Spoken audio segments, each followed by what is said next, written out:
Hello students, welcome back to the virtual class. In OCM, we are into the chapter number 4, and as I told you in the previous session that it is going to be the last session of this chapter. We are very much at the end of the chapter and at the last topic of the chapter. Up to now in this chapter we have understood everything about the organizing, that how the organization is formed, what are the types of the organization, right? Then what do we mean by the organization, right? એની અંદર પછી આપણે આવ્યું કે કઈ રીતના આપણે decentralisation of authority કરવું જોઈએ. એમાંથી એક ટોપિક આવ્યો what is delegation of authority. So we understood everything about the delegation of authority in the last session. In today's session we are going to understand the last part, that is the elements of delegation of authority. It is also known as the process of the delegation of authority.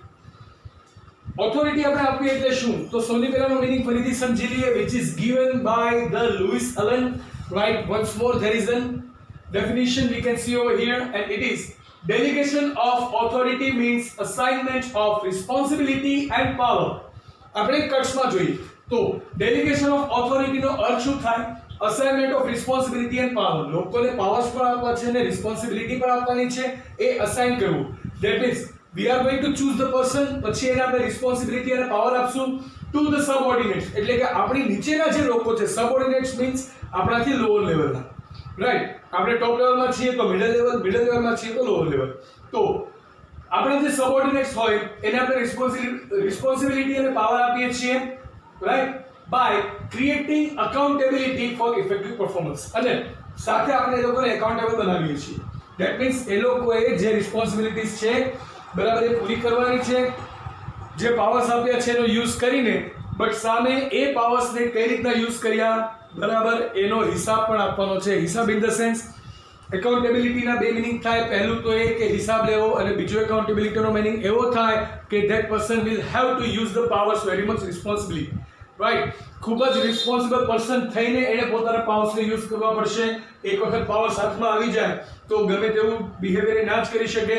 That person will have to take the power very much seriously while it is about the effective performances, right? Effective performance જ્યારે આપવાનું છે ત્યારે એ માણસને પોતાની responsibility પણ સમજાવવી જોઈએ અને સાથેને powers પણ મળેલા હોય છે.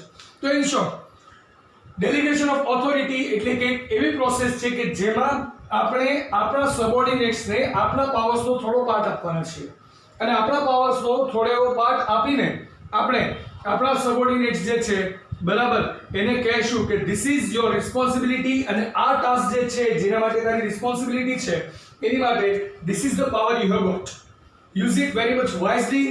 એનીહાઉ I need to improve the performance of your team. બરાબર, તમારી જે ટીમ છે એનું ઇફેક્ટિવ પરફોર્મન્સ હોવું જોઈએ. પાવર્સ આપું છું, રિસ્પોન્સિબિલિટીઝ પણ આપું છું. ટીમ પાસે કામ કરાવો એ તારી રિસ્પોન્સિબિલિટી છે, અને કામ કરવા માટે તને જે કંઈ પણ ઓથોરિટીઝ જોઈએ એ હું તને આપું છું, રાઈટ? તો મિડલ લેવલનો માણસ કે જેની પાસે થોડા સ્પેશિયલ પાવર્સ જાય, લોઅર લેવલનો માણસ હોય કે જેને બોટમ લેવલ થોડા વધારે પાવર્સ આપે છે કે જેથી વર્ક સારી રીતે કરાવી શકે અને જેનાથી પરફોર્મન્સ ઇફેક્ટિવ બને, ઇમ્પ્રૂવ થાય, તો આ પ્રોસેસને આપણે ડેલિગેશન ઓફ ઓથોરિટી કહેશું.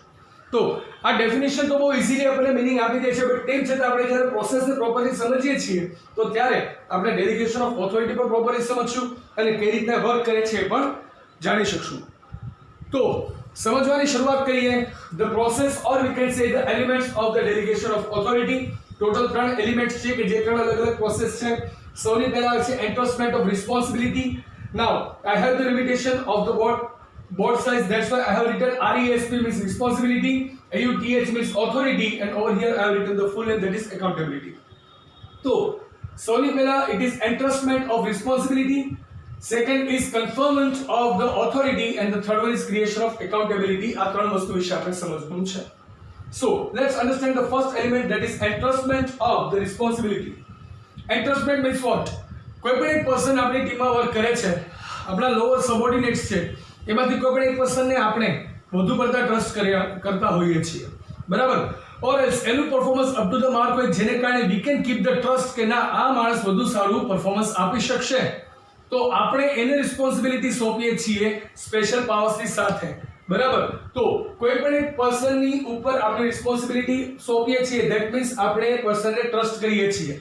તો एक्टिवली कोई पर्सन पर ट्रस्ट करवो एने कहेवाय एंट्रस्टमेंट, राइट? અને જ્યારે એના પર ટ્રસ્ટ કરીને આપણે એને રિસ્પોન્સિબિલિટી આપીએ છીએ there is certain person into the subordinates group કે જેમાં આપણે એને કહીશું કે dear, this is the thing you need to follow, this is the performance I want and I trust you and I'm sure that you can do it. પહેલાં simply તમને meaning સમજાય દઉં, પછી આપણે આખી પ્રોસેસને એક પ્રોપર એક્ઝામ્પલ સાથે સમજીએ, રાઈટ? તો મારું એક્સપ્લેનેશન તમારી બુક કરતાં થોડું અલગ હશે, but the meaning is same, you can check that out. તો સૌથી પહેલા આપણે એક પર્સન ઉપર ટ્રસ્ટ કરીને એને રિસ્પોન્સિબિલિટીઝ આપવાના છીએ. That means we are giving them the responsibility. હવે એ રિસ્પોન્સિબિલિટી છે, બરાબર, એને ફોલો કરવી હોય, એની સાથેના ટીમમેટ્સ પાસે એને જ્યારે કામ કરાવવું હોય, બરાબર, તો બધા જો સેમ લેવલના હશે અથવા બધા જો એની નીચેના લેવલના પણ હોય તો પણ એ માણસને થોડી ઘણી ઓથોરિટી જોઈએ, કારણ કે એના પર થોડા પાવર્સ હોય તો એ પાવર્સથી એ માણસ પાસે વધારે સારું કામ કરાવી શકે. That's why the second point comes and that is conferment of the authority. પછી આપણે ઓથોરિટી કન્ફર્મ કરીએ છીએ કે જો ભાઈ આ તારી રિસ્પોન્સિબિલિટી છે, તારે આટલું કરવાનું છે, હવે એની માટે હું તને આટલા ડિસિઝન્સ લેવા માટે ઓથોરાઇઝ કરું છું.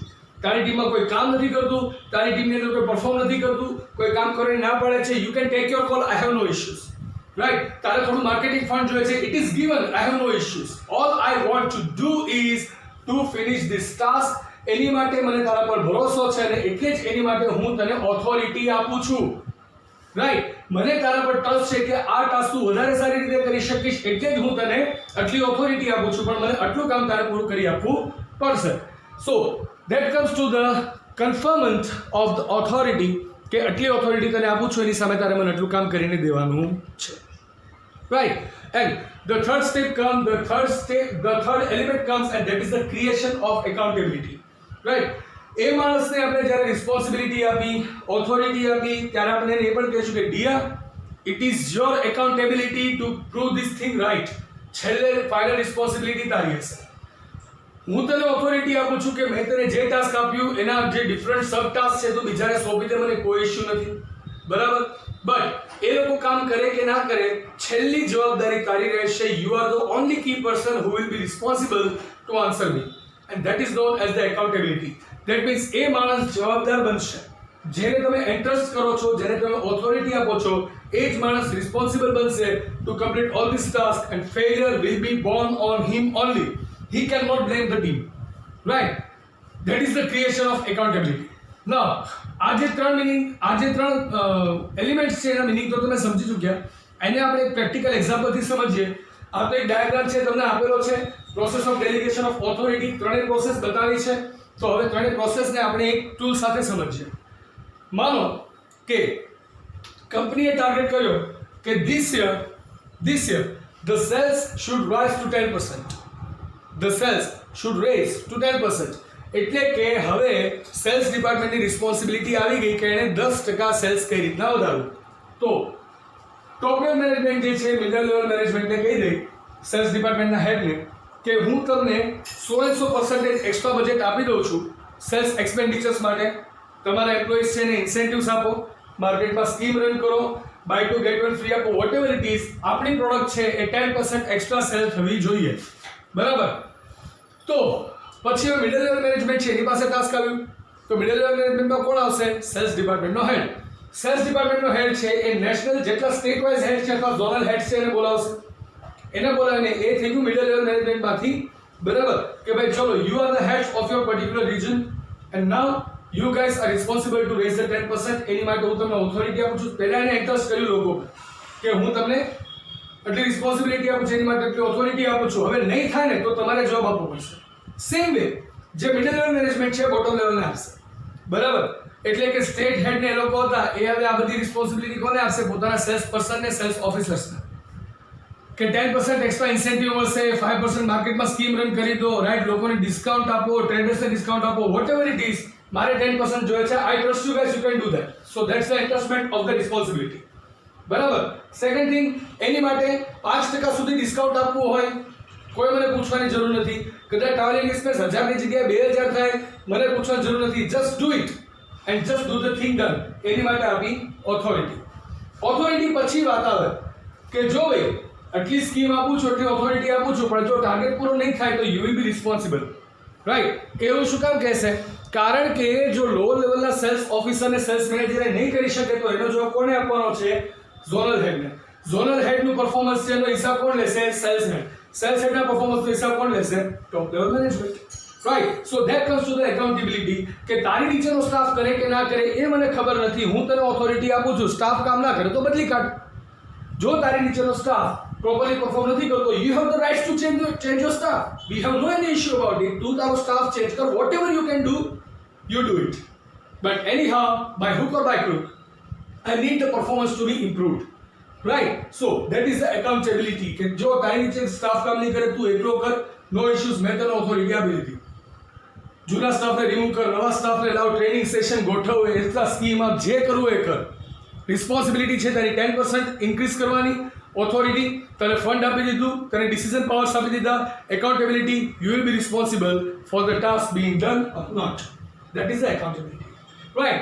So this is how the delegation of authority works, and this is how the authority is given to any of the subordinates. Right? So that was the only issue of this chapter.